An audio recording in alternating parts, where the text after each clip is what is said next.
bang dahilan kung bakit na ngayon nagkakabulabugan? Sanay ka ba talaga sa kasinungalingan? Marahil may tama ka pa at di pa humuhupa, kaya wala ka na sa tama at wastong kaisipan. Di ko na kayang pigilan sakit na nararamdaman. Paniling lang ngayon, harap-harapan, katotohanan ay hinahadlangan.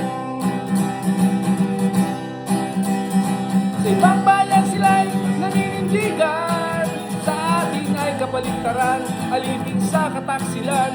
Sariling lahi ay kayang ialay sa mga dayuhan.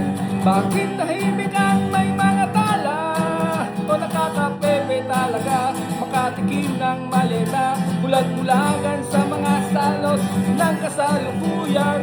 Di ko na kayang pigilan sakit na nararamdaman. Panliling na ngayon, harap-harapan, katotohanan ay hinahadlangan.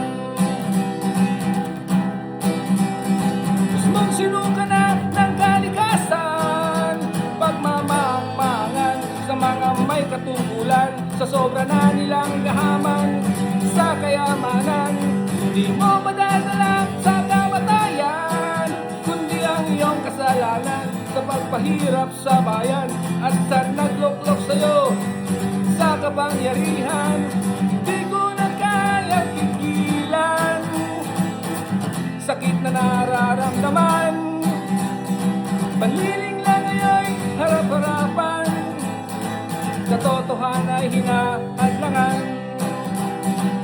Di ko na kayang pigilan sakit na nararamdaman.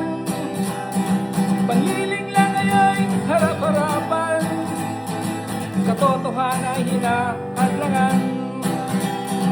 Katotohanan ay hinahadlangan.